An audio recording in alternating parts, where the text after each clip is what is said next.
In. Settle down, have a seat. All right. Settle down. Okay, everybody. Welcome. Thanks for coming out. So, we're going to continue where we left off a week ago. We were talking about scheduling. We'll talk about the midterm, which might have been a little overly difficult. We'll talk about that in a little bit. So if you remember from last time, we were talking about scheduling, and we were talking about some of the typical goals that you hear about when people talk about scheduling. One of them was minimizing response time, or minimizing the total elapsed time to do a job, whatever. Oftentimes response time is what a user sees. So when you're typing or you've got some window that goes up on the screen, response time may be what you want. Real-time tasks, which I'm going to remind you of because that's what our last topic was at the end, is a little different than necessarily response time. Real-time tasks are more about deadlines. A similar but not identical goal often is maximizing throughput. This is trying to get the number of operations per second to be maximized in some way. And notice that minimizing response time and maximizing throughput are not always the same thing. In fact, they're often in opposition to each other, because to maximize throughput, typically you want to leave a job running by itself as long as possible so that all of the features of the CPU, which you can learn about, by the way, in 152 and 252, get to do their job. You get caching, you get deep pipelining, you get branch prediction, etc. Minimizing response time is to find that task that's most important and put it front and center and run it, which means interrupting things, okay? So minimizing response time can actually get in the way of maximizing throughput. Also in all of this is this notion of fairness, which hopefully, when you think about fairness now, you guys, the first question ought to be, what do you mean by fairness? What's your metric? What are you measuring? Okay? Fairness is not minimizing average response time, because if you're minimizing average response time and somebody's typing a lot, then what's happening is that job is getting an unfair advantage by getting a lot of CPU, just because they are doing something that's considered response time critical. Okay, does everybody understand the difference there? Questions? No? All right, so, and then we said, what if we knew the future and we gave you this shortest job first and shortest remaining time first scheduling policies? The first thing to remember about this is that these are guaranteed not to exceed optimals, okay? Because they require you to know the future, all right? And boy, you can see the stock market. I don't know, you guys, probably aren't following it, but yesterday it was up 1,300 points. Today is down 900 points. If you knew that future really well, you could be buying some stocks and making a lot of money. I don't think anybody knew what was going to happen. But the point is that essentially what we're going to do with these particular scheduling policies is we're going to find the shortest thing that's out there and run it first. Okay? And that's really about optimizing for average response time. And, these can be either applied to the whole program or the current CPU burst, etc. It has a really big effect on short jobs because they run early. It has very little effect on the long jobs because they get a blip and they don't notice that short job that's processing a keystroke. Okay? Questions? Okay, so by the way, SRTF or SJF, these are things that you use to compare with. And if you want approximations, then you have to figure out what you mean by predicting the future. And last time we talked about, for instance, Kalman filters or averages, running averages as ways of predicting the future.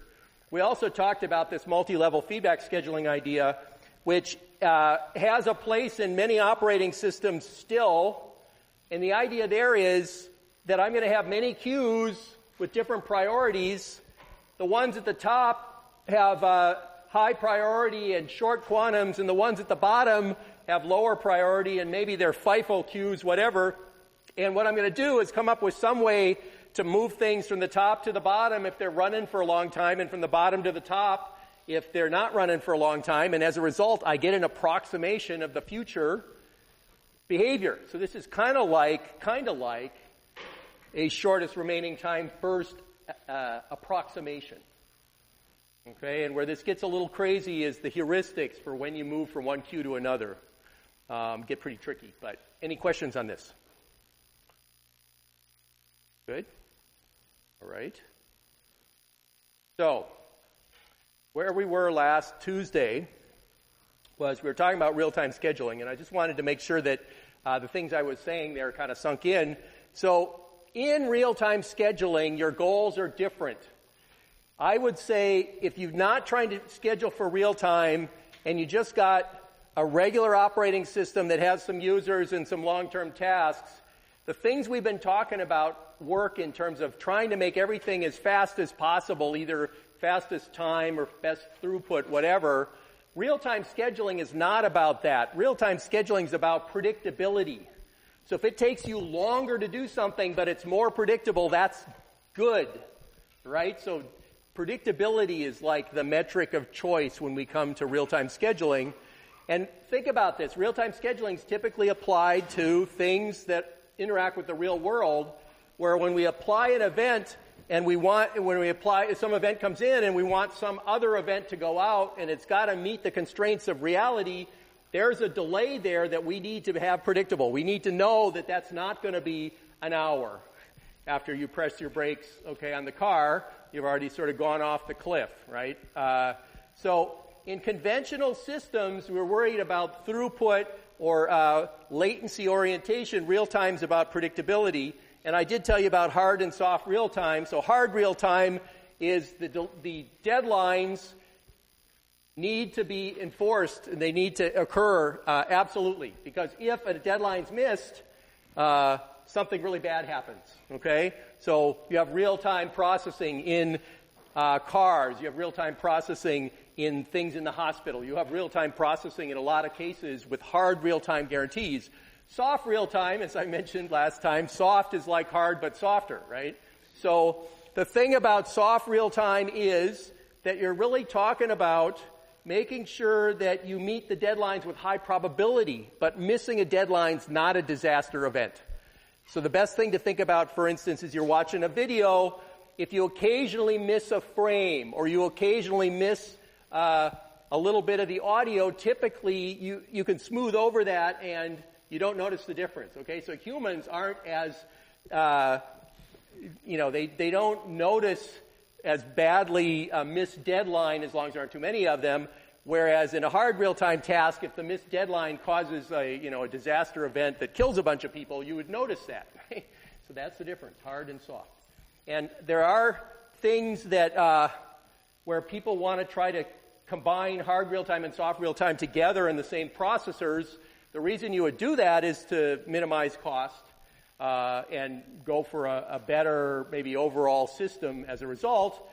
One of the things that people do is they use the EDF scheduler, which I'm going to remind you guys again, but they build something called a constant bandwidth server out of it, so you can have EDF giving you mostly hard real-time for a lot of things, and then CBS giving you soft real-time for videos or whatever.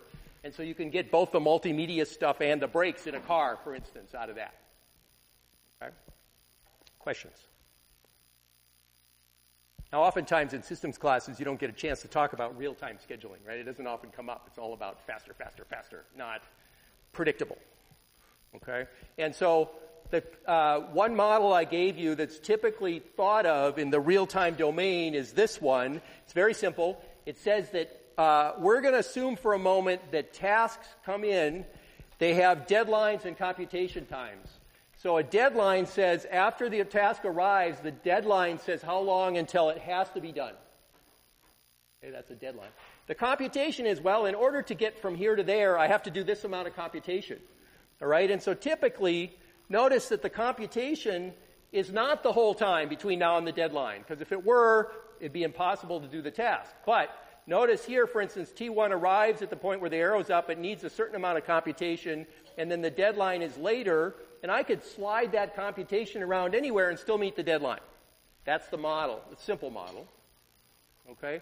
And now the questions that come up, there was even a good question after lecture last time. How do you compute C? Okay, where does the computation time come from? Anybody want to guess? Yeah. I mean, down with the pipeline guide and the software, and you have it. Yeah, so what you do is you look at the processor, you annotate the compiler, you build really complicated stuff to come up with the worst case computation time. There's a lot of papers on this. Anybody really interested, I'd be happy to point you to them. But there are techniques for computing that C, where C has to be what's the longest time it could be. Okay? But this is not about that in this class. Let's assume somebody has gotten it. Then if we have this set of tasks arriving, the question is, how can we schedule these tasks so that they all meet the deadline? Well, clearly, and assuming one processor for a moment, clearly this is not a valid schedule because I've got computation overlapping and I've only got one processor. So I've got to pull some sleight of hand and rearrange things so that somehow I get only one processor worth of time, but the deadlines get met. And I showed you this briefly, that round robin just doesn't do it, okay? If you have round robin scheduling on that thing I showed you, you're going to miss your deadlines, which shouldn't surprise anyone because there's absolutely no input between deadlines and round robin scheduling. I mean, there's nothing there that should connect them, so we shouldn't expect it to work. Okay, but I just wanted to show you it doesn't. And so then EDF, earliest deadline first, is one of the, the workhorse schedulers for this kind of task. And in this particular scenario, we assume that tasks are periodic for a moment. They happen on a regular basis. So the task arrives, it's got so much computation, there's a period, and the period becomes your deadline, because if you're not done by that point, you're in trouble because the next one arrives. And so it keeps arriving, and the deadline is pushed out based on the period. Okay, and I'll show you this diagram. And it's preemptive, so we assume that we can interrupt things. So this basically says that a new deadline is what the old one was plus the period. And the scheduler in EDF, not surprisingly, schedules the task has the earliest deadline first. Okay? Just like, remember, in shortest remaining time, we scheduled the shortest one. Here, we schedule the task that's closest to violating its deadline. Okay? And so I gave you this example. Here's 3 tasks. What that 4,1 means for task 1 is it means I'm going to have these events are going to arrive every 4 time periods, and I need 1 unit of computation. This is going to arrive every 5 time periods. I need 2 units of computation. Every 7 time periods, I need 2. Okay? And so if you schedule, what you see is it arrives. I schedule my 1 here, even though all 3 of these arrived at the same time. This T1 had the earliest deadline, so it gets to run. Then T2 gets to run because it has the next earliest deadline, and then T3 gets to run. And then if I keep going and pushing this out and looking at the scheduling, what I will see is it's not scheduling in a round-robin fashion. It's always scheduling the one that's earliest deadline first. And if you were to do this long enough, you'd start seeing that certain tasks get interrupted for a little bit where somebody else's deadline needs to be satisfied, and then they come back and run. So we can interrupt at any time. All right? And the cool thing about EDF is that if you know C and you know the period, you can sum all of the C over P's, and as long as you're less than 1, this will schedule it for you. And that basically, it's not magical. What it says is if I look at all the blues and I squish all this together, I don't have more than 100% of the CPU in use. That's all it says. But it turns out of all of the red real-time things I showed you earlier, this is the only one that has this really nice, easy-to-figure-out schedulability policy. If I've got a new task I want to have come in, I try to add it into my sum, and if I end up with something more than 100, or more than 1, then I know that I can't schedule it. Okay? Question? Yes?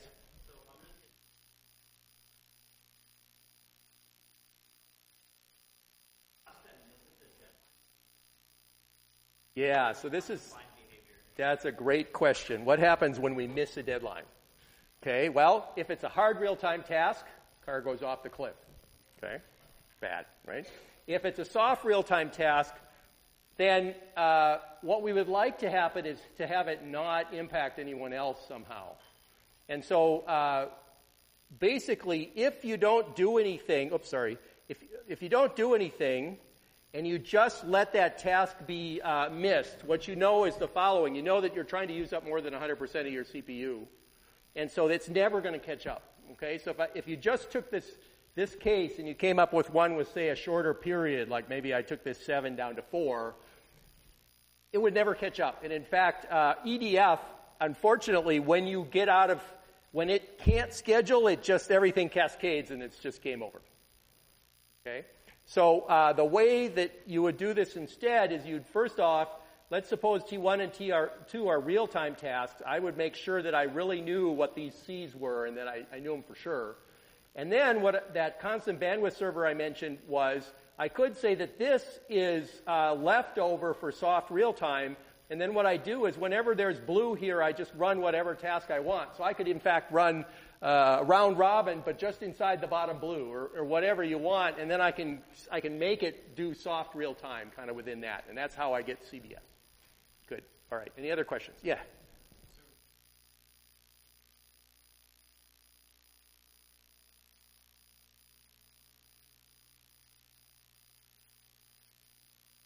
So, the way deadlines are computed is 100% based on whatever you're trying to do. Okay, so I'm using the brakes example just because it's easy to understand, but you push your foot on the brake, that's a starting point. There are some mechanical aspects to that and so on, but if the control circuit produces a deadline in such and so amount of time, whatever that is, then I know the car will stop in some period of time, right? So that deadline gets computed based on requirements of the task. Okay, and so every task is going to be a little different as to what its deadline is, and that's part of what you as a real-time system designer does, is you figure out what your deadlines have to be, in addition to figuring out what your C's have to be. Okay, did that answer that question? You had a second half. Here, the assumption is you can't actually arbitrarily extend the deadline, because if you miss it, then you've violated some constraints of the system. All right, good. Any other questions? So I'm going to leave real time now, but I'd be more than happy if you guys come to office hours. We can talk about it. So you can kind of make a table like this about what you care about. And so, if you want throughput, you get FIFO. If you want average response time, you find some good approximation to SRTF. If you want I/O throughput, maybe you find a good estimation to SRTF. And remember, what I meant by I/O throughput was that example where I showed where you had 10% CPU and 90% disk, and you had to schedule it perfectly to keep the I/O throughput going, right? That was an example there. And then fairness might be the CFS I mentioned last time. Wait time to get CPU might be round robin. Meeting deadlines, of course, is EDF I just talked about. Maybe favoring important tasks as a priority scheduler of some sort, etc. So the bottom line of this table is no one scheduler is perfect for all tasks. Okay, because it depends on what you're trying to do. And unfortunately, there are many things in life that are like that way. Scheduling is particularly like that. Questions? All right. Good. So, when do the details of the scheduling policy and fairness really matter? Well, we're talking about some cases where you're trying to do EDF and you miss your deadlines. It really matters, right? But when do they really matter? And the thing about it is scheduling matters when you're limited in some resource. Because if you had infinite number of CPUs, there's no reason to schedule. You just pick the next one of that, infinite set for the next thing you want to do, and there's never any limits, right? So it's all about resource limits where scheduling comes into play. Everybody with me on that? I mean, if there are no limits, then there's no point, right? And when, you might say, when should I change my scheduling policy? Or maybe I should just buy a faster computer. okay, or a network link or expand the highway, whatever. So one approach is buy it when it's going to pay for itself and improve response time. And I wanted to point this out. So many systems, not just scheduling, have a curve that looks like this, where we have the amount of utilization. How much of the CPU am I using? Up to 100%. Why am I not above 100%? Okay, good. Somebody's paying attention. Yes. But what's interesting about this is look at the linear region and the nonlinear region. See that? Many things all behave that way. And why is that? That's a queuing theory problem. We'll talk a bit about queuing later in the term. But pretty much, as long as you're in this range where you add more jobs and you get a response time that kind of gets linearly worse, you're probably okay and your scheduler can do a good job. But if you're trying to overload so much that you get into that badly nonlinear region, then things just go south north, very quickly, right? All right? So when you're in that spot where you're no longer linear, that may be when you got to either do something different or buy a new CPU. And most scheduling algorithms kind of work fine in that linear region, but when you get into the queuing region, you're in trouble. And this graph, I like to say, applies to pretty much anything that you, as engineers, are ever going to encounter. Like, think about a bridge. It's got a weight limit. Okay, as long as you're under the weight limit, the bridge is fine, right? When you push 100% of the weight limit, the bridge is not fine. In fact, the bridge is probably not fine before you hit that 100% of the weight limit, okay? So pretty much anything you run into is going to have a curve like this. All right, we'll talk more about that when we get later. Okay, so, oops, what happened there? Oh, yes. So, let's change topics. And I want to talk about two terms which you've heard a lot: starvation and deadlock. Okay, and what's the difference? Well, starvation, in the case of a computer system, is a case where the thread waits indefinitely. Okay, so a good example is a low priority thread waiting for resources and constantly in use by a high priority thread. That's a starvation situation. Deadlock is a very specific type of starvation which comes from a circular waiting for resources. So what you see here in our very bright colors, okay, people give me a hard time for my cyan and my magenta, so anyway, what can I say? So on this graph, what we see is two threads, A and B.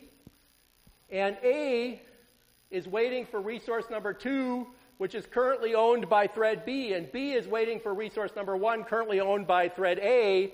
There is a situation which can never resolve, because why? Well, because thread A is holding on to resource 1, thread B is holding on to resource 2, and they're both waiting for the other resource, so we have a circular wait condition that won't resolve. Okay, that's a deadlock, a circular, unresolvable situation. Okay, so deadlock is a type of starvation, but not vice versa, because a lot of starvations can end. Usually we call those live locks when they're endable. Deadlock can't end without some sort of external intervention, like I changed the slide, or we cut something about take a resource away from a thread or kill a thread. Okay, this is an unresolvable situation when we're in deadlock. Clear? Good. So here's a good example, right? We see a lot of these on the West Coast here. A bridge that only holds one car. Okay? And the trick with a bridge like this is when you see it's coming up, you floor it. Because you don't want to let somebody else have that bridge, right? So this, I think, is a very simple example of deadlock, assuming you don't floor it, right? So let's assume the bridge has got two halves, which are two resources, and what we've got here is this, whatever this is. This is a van. Minivan has the left half of the bridge, and this race car has the right half of the bridge, and they both need the opposite resource. We're stuck in a loop, right? So each segment of the road could actually be viewed as a resource, and the car has to own the segment under them and must acquire segments they're moving into, otherwise they can't move. And this is clearly a deadlock that won't resolve unless the car starts backing up, right? Or, I don't know, Armageddon is about to happen because a very large asteroid is going to take out the bridge. That might take care of the deadlock, at least. But for the bridge, you have to acquire both halves to go forward, traffic only in one direction at a time. And the problem occurs when two cars in the opposite direction on the bridge each acquires one segment, okay, and needs the next. So if deadlock occurs, it's resolved in some way by preempting a resource from one of the cars. So one of the cars has to give up their chunk of the bridge in order to do that, right? And we've all been in that situation where we've both prematurely grabbed our half of the bridge and one of us has to back up after a lot of honking, right? So starvation here is possible if you actually have people that are reasonable about their driving. If one set of traffic is just going so fast and cars are continually going, it's possible that the other direction never makes progress. Okay, that also happens. Okay, any questions on this example? So, we'll get back to that. So let's talk about the exam. So, this was difficult. I apologize for the level of difficulty. I will tell you, I guess the upside is we curve. Woohoo, right? Yes. We have regrade requests are open right now. Please submit your arguments. There's also been a couple of Piazza places to post questions. We found a couple of typos in the solutions, so that's good. Feel free, ask questions. If you think you have a really good argument about a regrade request, give it a shot. Okay? I know of a couple of very good regrade requests that are in the works, so give it a shot. Now, don't give a regrade request like the following. I think I ought to get all the points for 7.5 because I loved cherry popsicles growing up. Okay? This is first off, there is no 7.5 on the exam.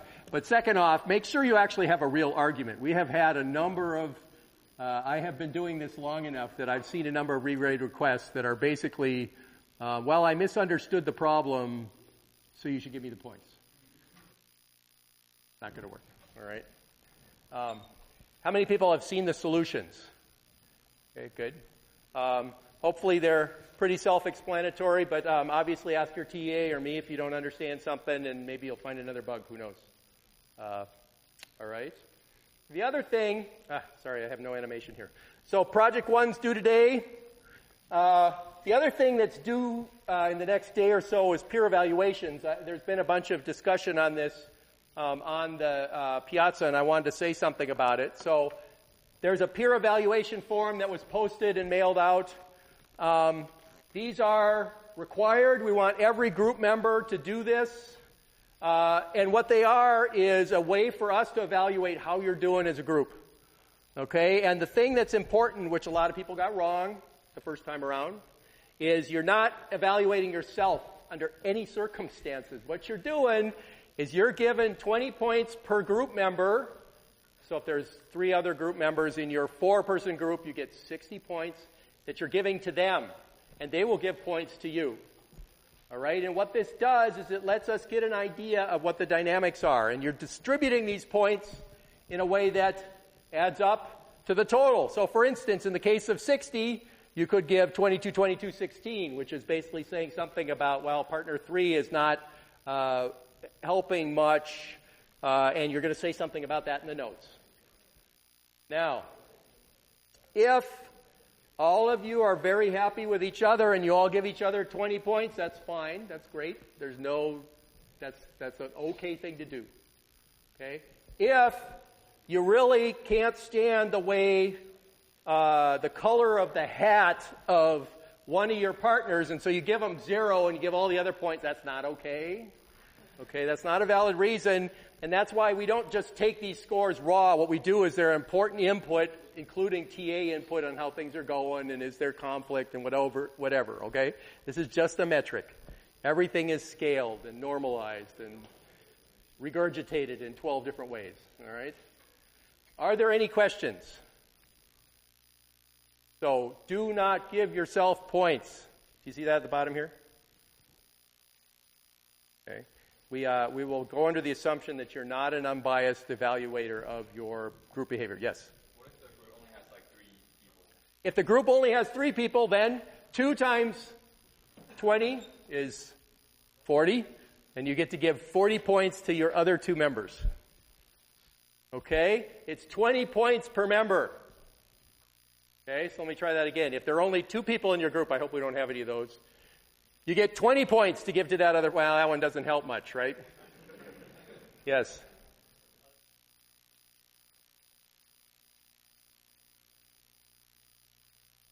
Yes, give them all out. Look, if you don't give out all of the points that you're assigned to, all we do is we scale it up as if you did. So everything goes up, okay? All right, so the spreadsheet has to work a little harder, and we burn some power and kill some trees in the process, or I don't know. But just give out all the points. All right. We good? Now, the other thing I didn't make a slide on is I know there's been concerns about COVID-19, otherwise known as the novel coronavirus. So Berkeley doesn't yet have a policy that's official, although I heard rumors it's supposed to be one coming out today, so maybe I missed it in the last hour, I don't know. But I have a pinned Piazza note that I'm going to keep updating. You guys, everybody will let you know. The bottom line is sort of we've removed spot checking on whether you come to the lecture or not, because we had some people express some worry about having to sit too close to people, which is okay. But until we know otherwise, if you're sick, go home. Don't come in, okay? We don't want people to get sick. So if you feel sick, don't come into lecture, don't go into sections, don't come into Berkeley. Maybe go into the med center if you need help. The other thing I want to point out is continue, if you're well, to go to sections and so on, because that's an important part of our evaluation. But only if you're well, all right, please. And there's some other things I've got up there, but I will keep updating you. If it ever gets to the point where the Berkeley administration says don't come in, I'll record lectures from home, and you'll get to see my lovely mug in the upper corner like in Lecture 7. I'll rotate my hat colors for you just because I can. Or maybe I'll put a little smiley face on sometimes, get a couple of masks. But I will let you know, okay? Because we want to keep everybody healthy. So is there any other questions on this? To my knowledge, we don't have a major problem right now at Berkeley at all, okay? There's a couple of cases. There's one case of somebody downtown Berkeley that's wasn't even in circulation. They were, and so on. So as far as I know, we're okay here. As soon as that changes, I'll let you know, okay? So I think the worst thing we could do is, not wash your hands and be careful and pay attention to whether you're feeling well. But I think the second worst thing would be to panic about this. I think it's out there, and I'll let you know if and when we have an issue. Okay? Is everybody okay with that? All right? Good, because we're not in a position yet where we have to panic about this, and people are really on top of it. So, good. All right. Now, let's go back to the one-lane bridge. So one way to look at the one-lane bridge is this way. Really, we have X and Y representing the left and the right halves of that bridge, and they're like locks, right?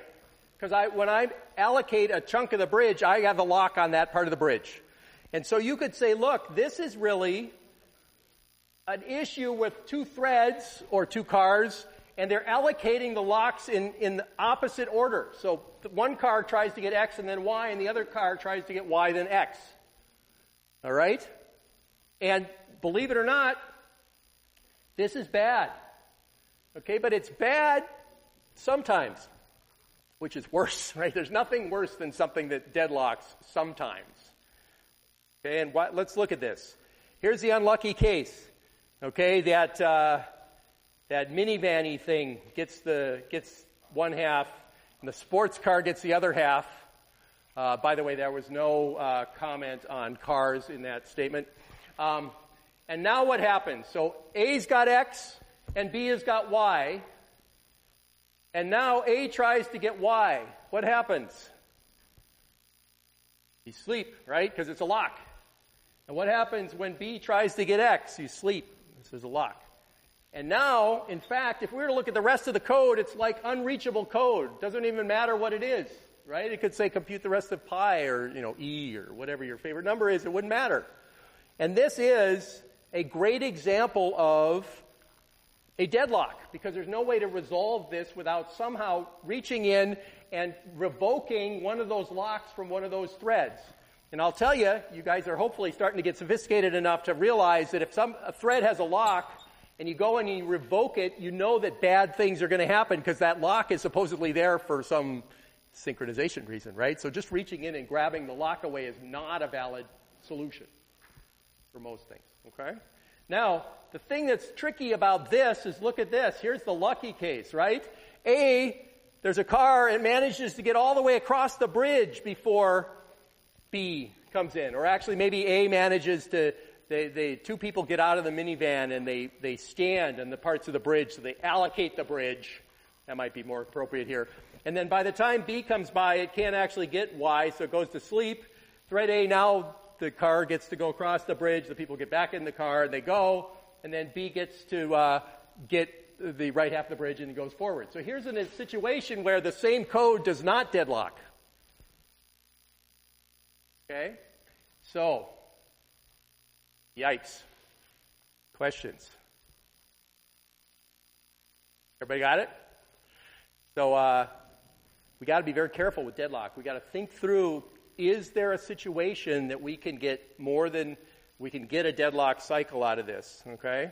And here's another thing I think is kind of interesting. So here we have the express trains, and, we have the east-west, the north-south trains, so one going north, one going south, one going east, one going west, and they're all trying to go, they're trying to take that next turn. So this guy that's going east is going to try to go south next, and the one that's going south is going to try to go west, and the one that's going west is going to try to go north, and the one that's going north is going to try to go east. What happens? What's going to happen here? They are stuck. Everybody see the cycle?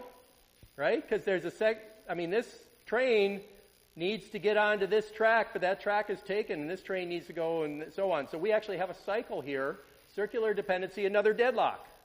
Okay? Each train wants to turn right, blocked by the other trains, and it turns out this is actually very similar to a problem in multiprocessor networks on a mesh network where you can have packets that actually deadlock with each other. Okay? So this is a very standard issue. How do we fix it? Yes. So one of the trains have to back up. That's probably hard. How do we prevent it? That's a different question. Yes.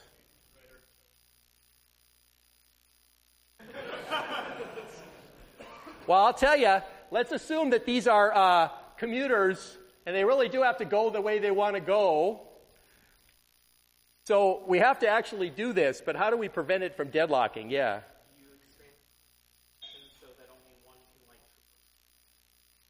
So maybe you expand it so only one can, so you'd wait kind of at the square, okay? So we lock up the whole square, okay? That could do it, yeah?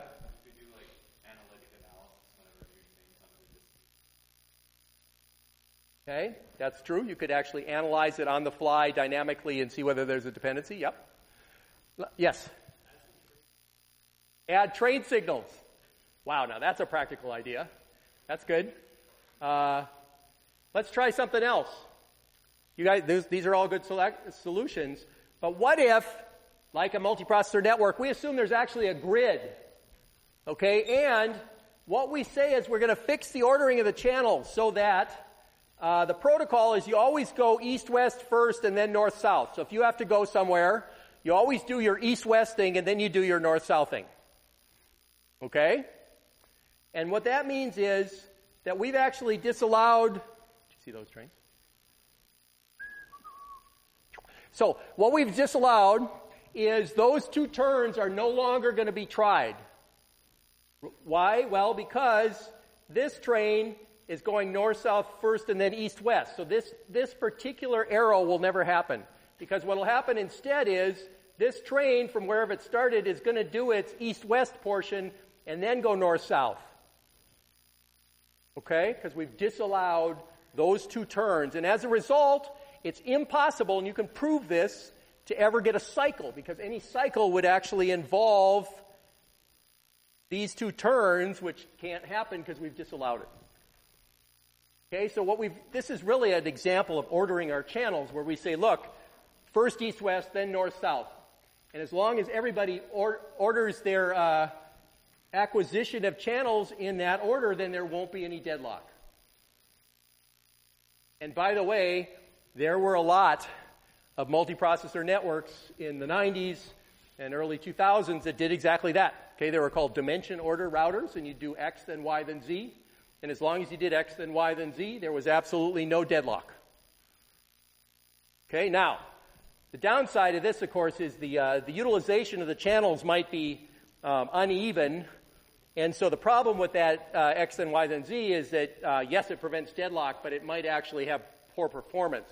And so people started putting adaptive routing in that would figure out adaptively how to avoid deadlocks. But that's for another day. This, I want to just make sure we get this dimension order routing thing figured out. Everybody with me on this? Any questions? People know. Okay, good. All right. So this is real, by the way. This is a real network, wormhole-rooted network. That's what it's called. Why is it wormhole? Because the packets literally are like trains, and they sort of stretch out in the network. There are worms that sort of generate a way through. Now, other types of deadlock. Threads block waiting on all sorts of resources. Locks, terminals, printers, CD drives, whatever, memory. Threads block for other threads on pipes or sockets. So you can deadlock on any of these. So it's very important when you're writing something that involves more than one thread, okay, that you start thinking through, are there ways of deadlocking? Okay? Like here's an example of deadlocking with space. Suppose we only have 2 megabytes of something, storage, and we do this, allocate 1 megabyte, free it. What you see here is A might get 1 megabyte and B gets the other megabyte, and now we're locked in exactly the same way we were. Notice that there are 2 resources, 2 separate megabytes, and 2 threads, and we're back to the 2-thread, 2-resource possibility of a cycle. Okay? Now, how do we actually fix this problem in reality? This one. Yes. Okay, merging 2 allocations. That'd be a great one. Yes. What else? Yes.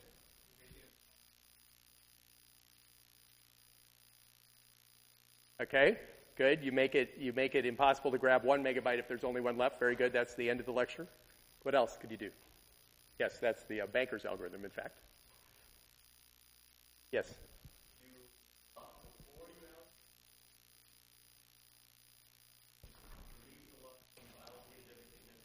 Yep.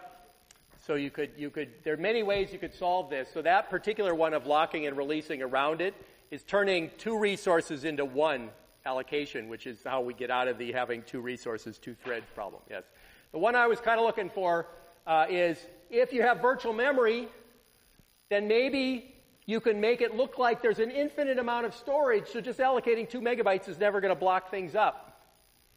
Okay, because it makes it look like I've got a terabyte worth of storage given the disk. We'll get into virtual memory in a little bit, right? So if I could somehow have an infinite, and I say that in quotes, amount of storage, then this will never be a deadlock. Okay. So I want to tell you about the dining. We usually call it philosopher's problem, but I think lawyers is better. My apologies to anybody who is a lawyer. I work with them all the time. 5 chopsticks, 5 lawyers, and it's a free-for-all. They're sitting around a table at a Chinese restaurant, and the idea is there's a chopstick between each of them, but you need 2 chopsticks to eat. Okay, and then when you're done eating, you put your chopsticks down, and the other person can reuse them. Now, we don't do that with COVID-19 going around, but for now, let's ignore that problem. So the issue here is that if every lawyer grabs the chopstick on their right, you got deadlock. Why? Well, because lawyers are never going to put something down, right, once they've got it. So now there's no way for people to eat. Okay, so this is a deadlock issue. How do you fix it? Well, you somehow make one of them give up a chopstick, and then eventually, they give up one, and then some lawyer's got 2 chopsticks they get to eat, then they put down, and then you get to keep going, and now you get to make progress.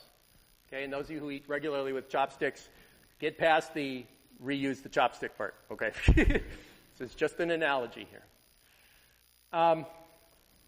How do you prevent deadlock? Well, that's more interesting, right? So we can figure out how to fix deadlock, but preventing it says something like, never let a lawyer take the last chopstick if no hungry lawyer has 2 chopsticks. We can come up with some rule that sort of prevents you from ever getting in a situation where all 5 of them have 1 chopstick and nobody has 2. Okay, so that's a rule of some sort. Maybe you could also call the waiter over and get another set of chopsticks. That's not part of our problem solution. This idea of how to prevent is something we're going to formalize.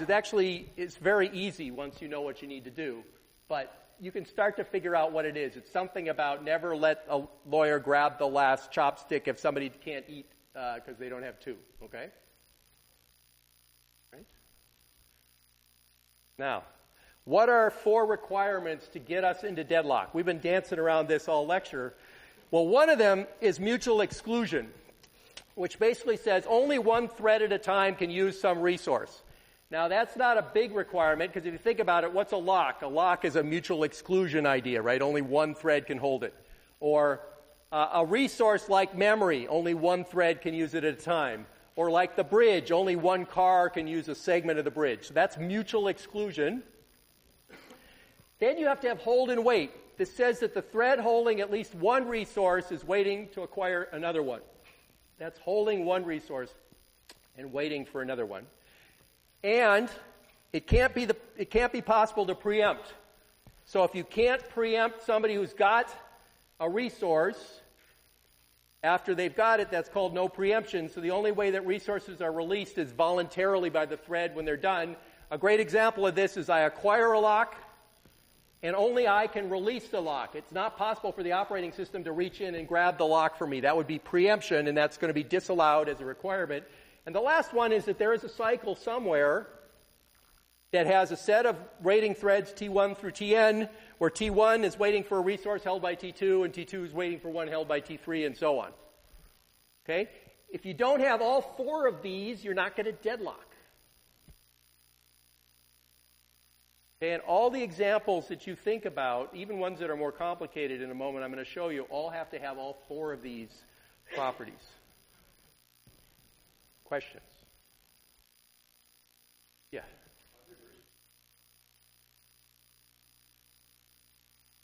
For condition variables and well, semaphores I just showed you just to turn the x dot acquire and y dot or x and y dot release whatever into x dot v and y dot p, right? Or x dot p, y dot v. So yeah, that's semaphores. And then for condition variables, really you're looking at more the lock part of that condition variable being acquired, right?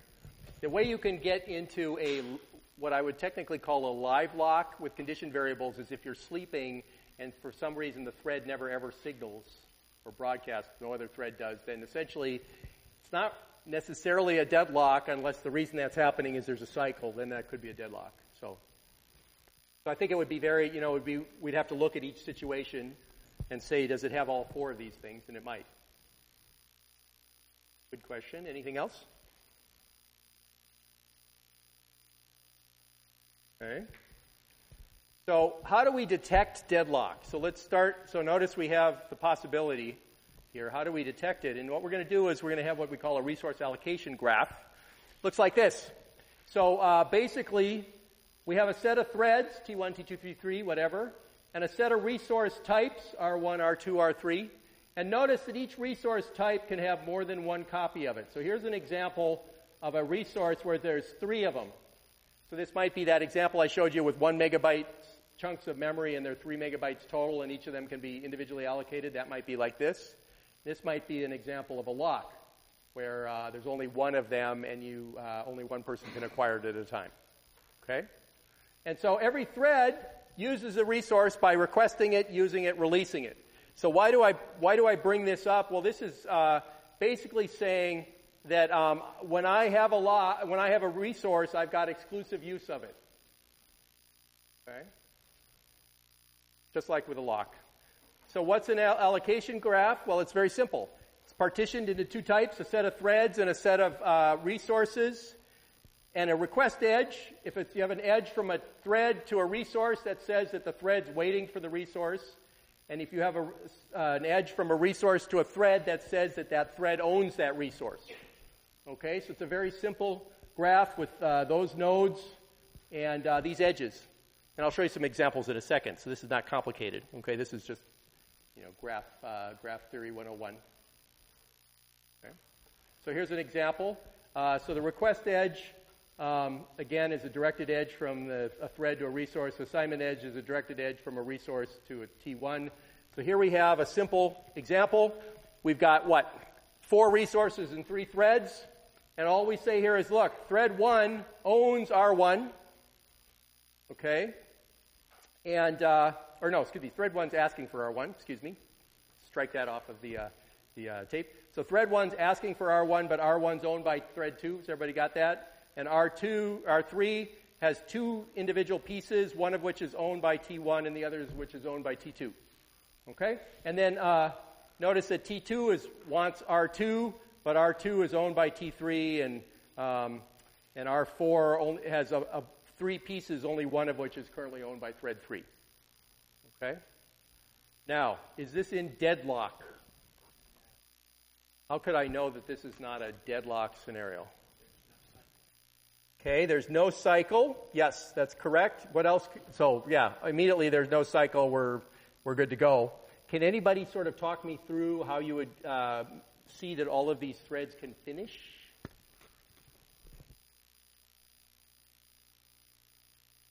Yeah. Yeah, so thread 3 goes, and then it frees up an R4 and R2, right? And then what?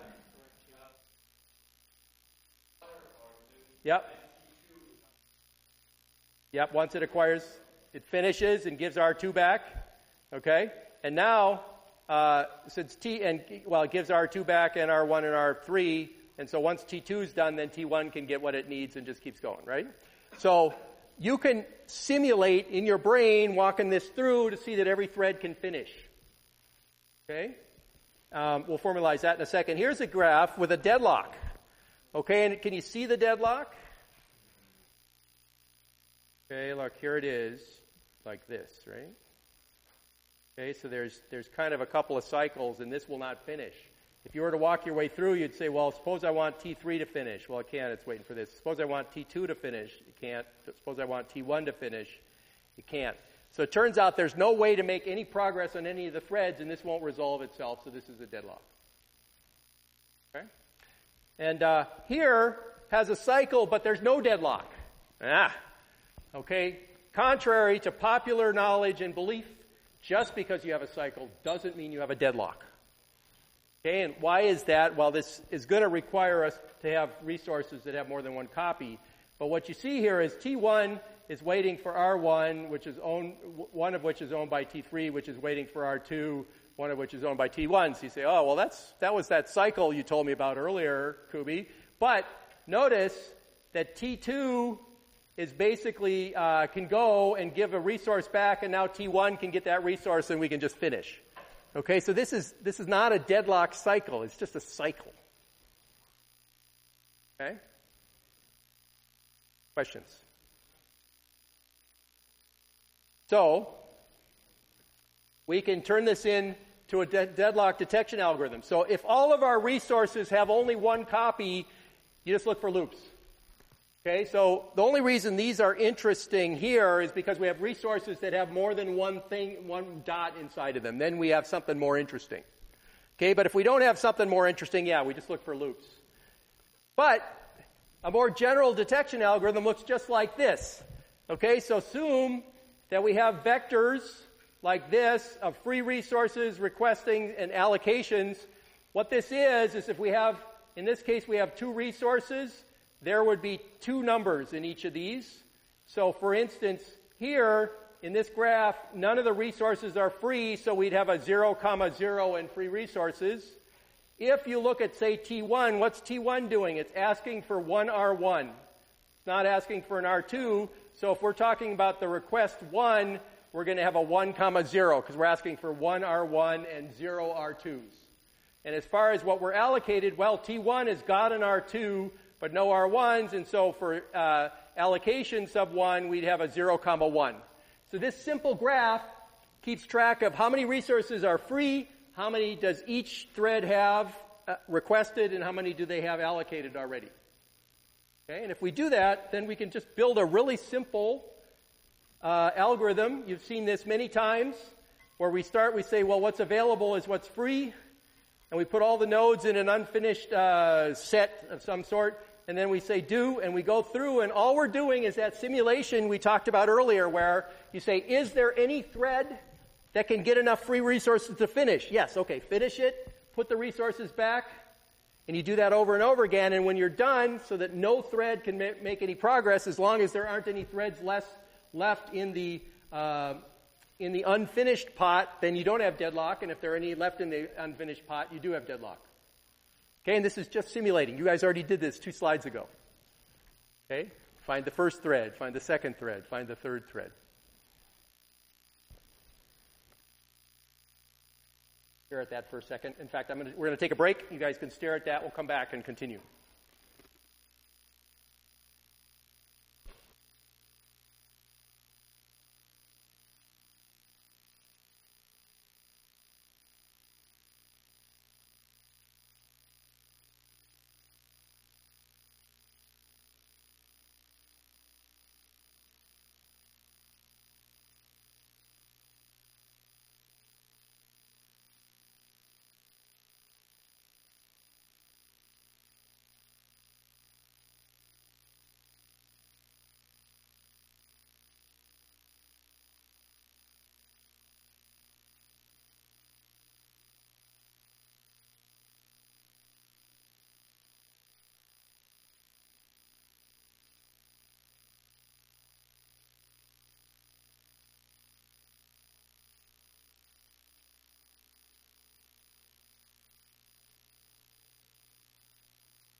Let us continue. So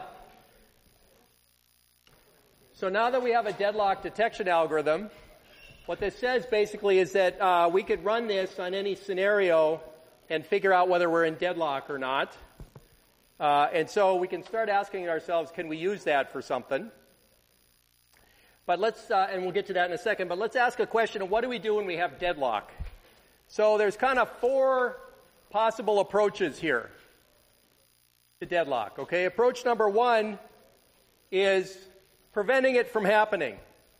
So this is writing your code in a way that basically never causes deadlock.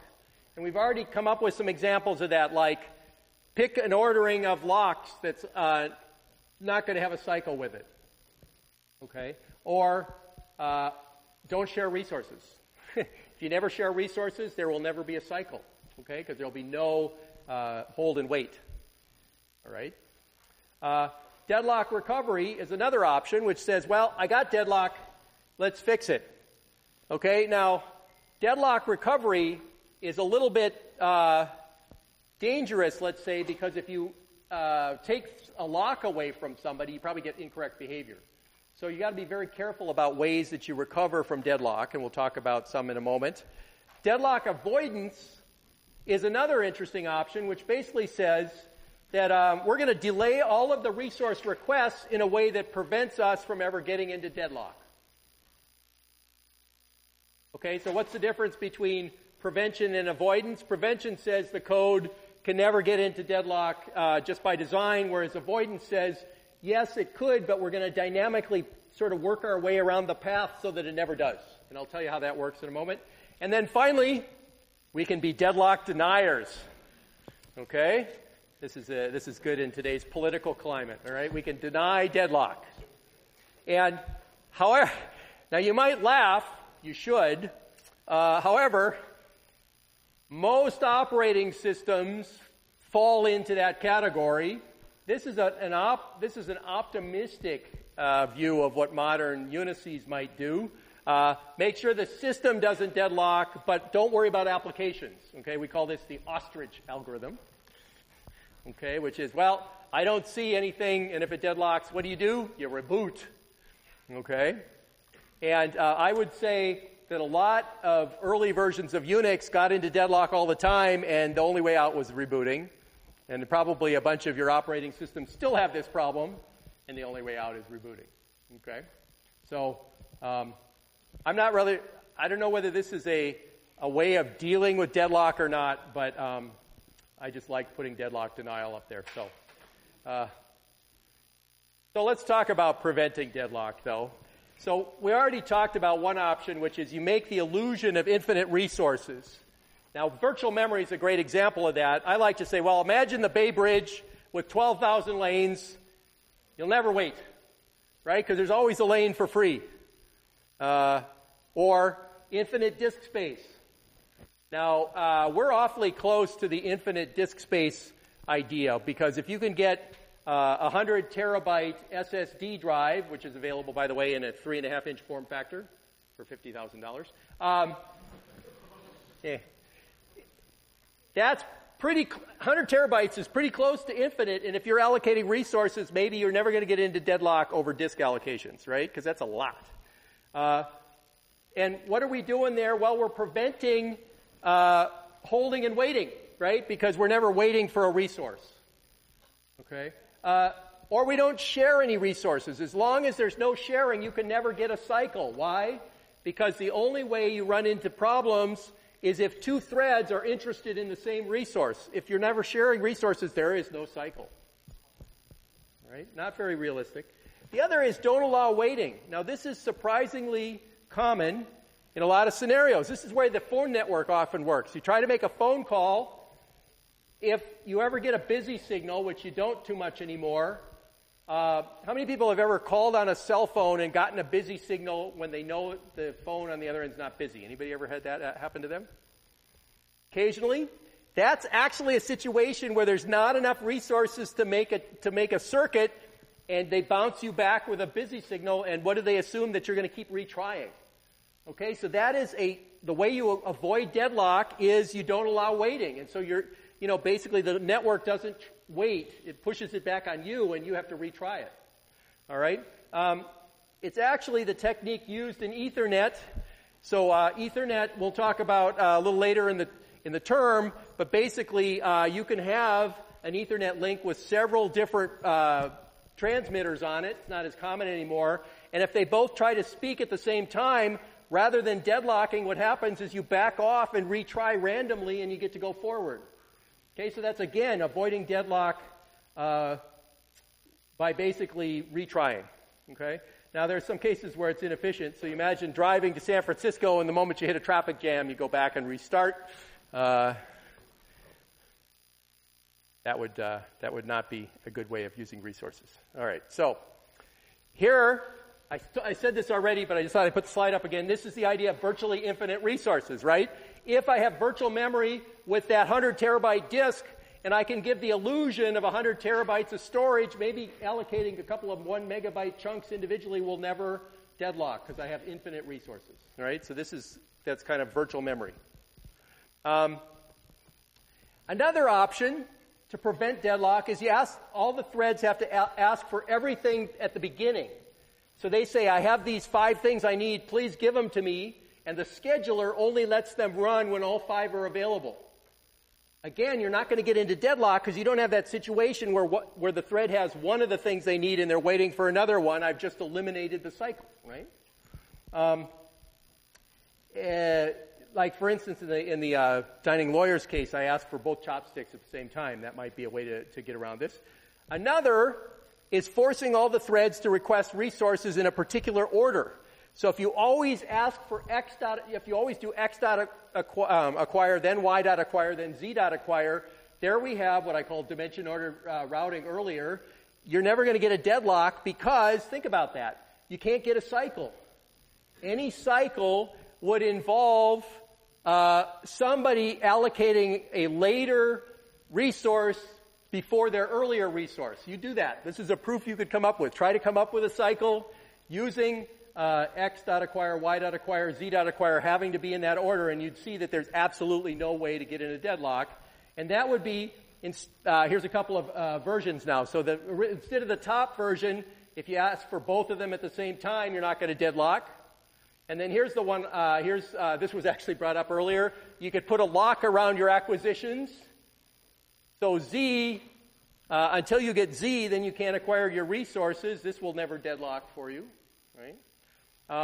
And here, instead of the top thing, where I ask for x.acquire, y.acquire in one thread, and y.acquire, x.acquire in the other, thereby leaving myself open to cycles, if I do what's down here instead, where I swap the order, there's no deadlock because I've asked for all of my resources in an order, lexicographic in this case.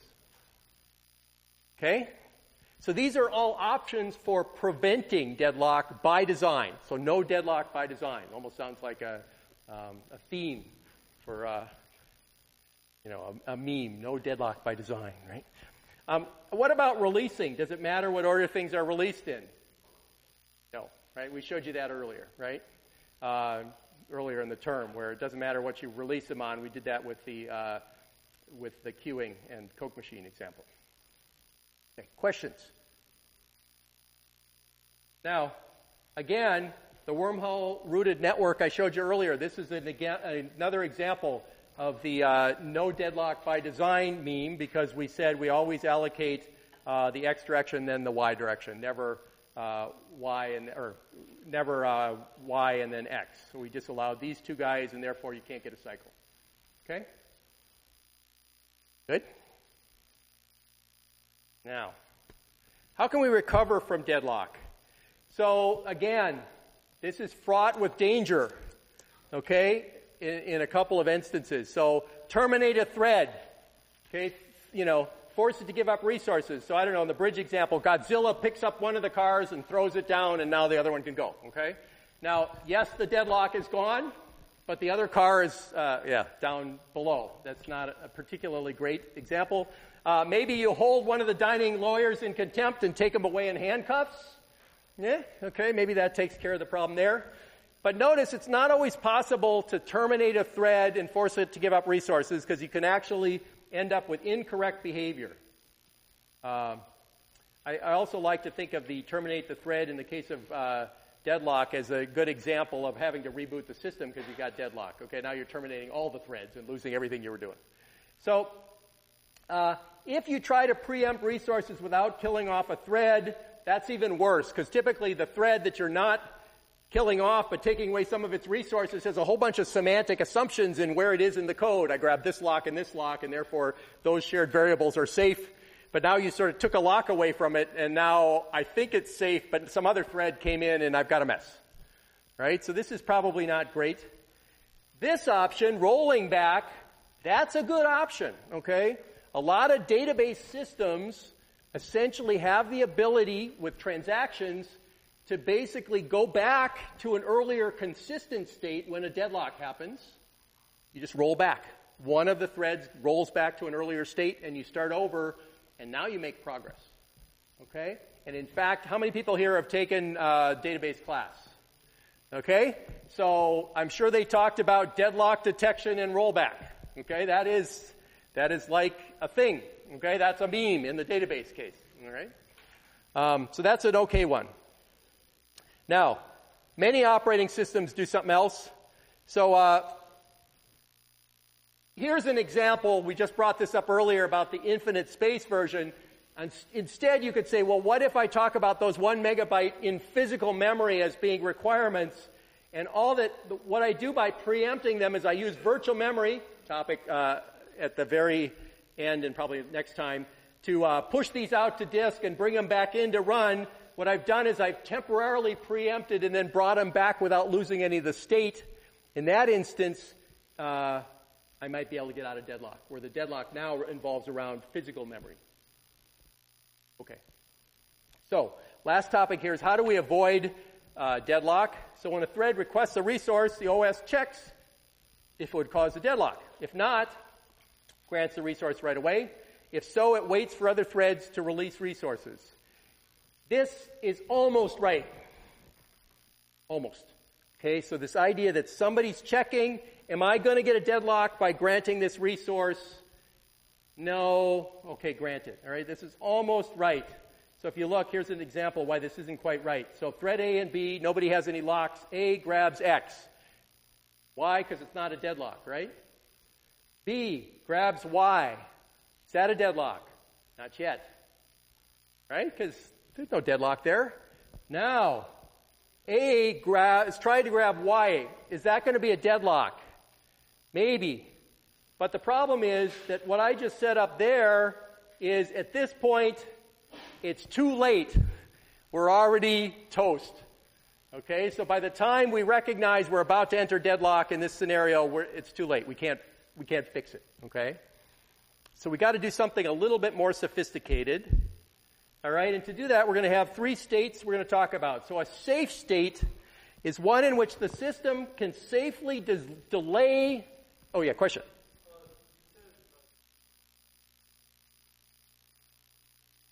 I'm going to show you how to make it work. You don't see any hope.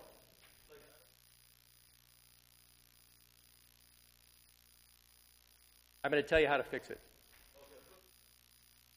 It almost works. There's hope. I'm going to leave you with some hope. Okay? So the idea of a safe state is the following. I can delay a request in a way of preventing deadlock, and the system is not going to go into deadlock. So as long as I keep things in a safe state where it's always possible to delay and navigate my way through which threads run to avoid deadlock, I'm safe. A deadlock state is game over. We don't like that one. In the middle is unsafe. Okay, an unsafe state might be one where there's not deadlock yet, but the threads can request resources in a pattern that unavoidably hits deadlock. And that's kind of this scenario we've got right here. This is an unsafe state.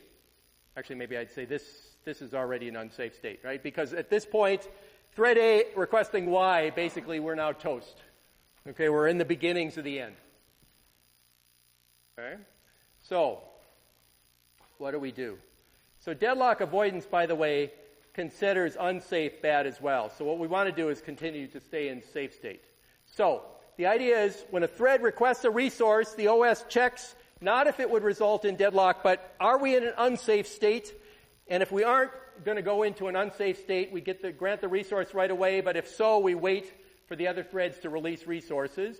And so what we look at here is A acquires X, but when B tries to acquire Y, At that point, what we realize is we can't give B Y because that would put us in an unsafe state. So at that point, we delay thread B, and therefore there's hope, and therefore we let A go ahead and ask for Y and continue.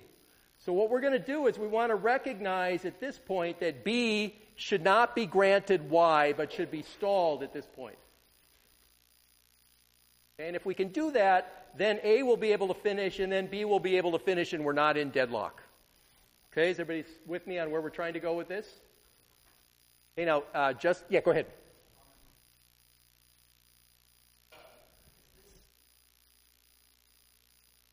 No prediction of the future involved. I'll show you. Well, okay. So, what we're going to have is threads are going to have to tell us what they want. Okay, but no actual prediction of the future involved here. As soon as I figure out how to predict the future, I may or may not actually give that in a lecture. Okay, so the banker's algorithm, you could say that the right idea is almost this. Every thread tells you the maximum resources it needs in advance, and you allow a particular thread to proceed only if resources available minus the ones that are requested by other threads is greater than that max, and so I can be guaranteed to run. So this is a very conservative thing. It says I tell you what resources I need, I look, and the scheduler will only let me get those resources if there are enough available to give them to me, and therefore I can get the resources, finish, and give them back. That's very conservative, not quite what we want. However, the banker's algorithm does this. You allocate resources dynamically, you evaluate each request, and grant it only if there's an ordering of threads that's still deadlock-free afterwards. So what we do is we pretend that each request is granted, and then we run the deadlock detection algorithm, and if there's a deadlock, because some thread doesn't make forward progress, then we deny the request and we stall that guy and go forward. Okay? So here was this deadlock detection algorithm I showed you earlier, where we said, well, if what they're requesting is less than or equal to the available ones, then we're not deadlocked. Hold on a sec. What we're going to do instead is we're going to say, look, if the maximum I need minus the ones I've been allocated is less than what's available, then I know that I can get enough to finish. So the idea here is that I've been asking for resources over time, and when I go to look, I say, well, at this point in time, if I look at what I need minus what I've got, is there enough left in there in the free zone? If so, I can run. I do this. If all the threads can run, then what I know is if I grant this resource, this was like a thought experiment, if I grant this resource, then I won't be deadlocked because there is a path through the threads that will finish without deadlock. There are a couple of questions. Yes? What if there is no such ordering period? If there's no such ordering period from the beginning of the run, then you've got a bad scenario. It just can't be finished. Okay. So we're assuming that there is enough resources so that each thread can at least complete given all the resources. Yes. Operating system. Operating system would run this, yes. So, what this does is this will keep the system in a safe state such that there's always a sequence, T1, T2, T3, T4, Tn, of threads that can run, get the remaining resources they need, complete, put the resources back in the pot. There's always a sequence that will get through all the threads and run without deadlock. That's what this says. That's the banker's algorithm. And the algorithm basically allows the sum of maximum resources needs of the current threads to be a little bigger than the total resources, unlike this really conservative one here at the top. Now, the banker's algorithm, if we think about what's a safe state that don't cause deadlock, it says the following. A lawyer is not allowed to is only allowed to grab a chopstick if it's A, not the last chopstick, or if it is the last chopstick, there's somebody that has two and will still be able to complete. Okay, it turns out that's the banker's algorithm translation of how to solve this problem. And you could even do this for the multi-armed lawyer example, right? where it has a K-handed lawyer, and it's either the last one and no one would have K, then you know that we're in trouble, or if it's the second to last and nobody would have K minus 1, etc. These are what you get out of the banker's algorithm. Now, I wanted to finish up one quick thing. Yes, go ahead. Is that like what happens when you can grab two at the same time? Same thing. It can evaluate, well, if I gave you those two, let's run through and see if I'm deadlocked. Okay, you can't have those two. Okay. So this works arbitrarily, yeah. So the deadlock algorithm is making an assumption that the threads given resources can run to completion. If the scheduler screws up or puts you in, or the thread goes into an infinite loop, this will not give you all the data. Okay, let me give you one more thing before we go. So if you remember the priority scheduler said, we have a set of priorities, we run the highest jobs first. There were problems like starvation or priority inversion, where a priority inversion was a case where a lower priority thread was holding up a higher priority one. And the question is, are these deadlock? And the answer is really no. And I wanted to give you a very specific example, and I'll bring this up, I guess, next time too. But 3 threads, T1, T2, T3, so T3 is the highest priority. T1 grabs the lock. T3 tries to acquire the lock and fails. It's going to go to sleep. And T2 starts running. Notice that we are now not going to make any progress because T2 keeps running, preventing T1 from running, so T1's not going to give up the lock, and so T3 is going to keep sleeping. So we're stuck. But is this deadlock? No, this is a live lock because as soon as T2 finishes, we make progress.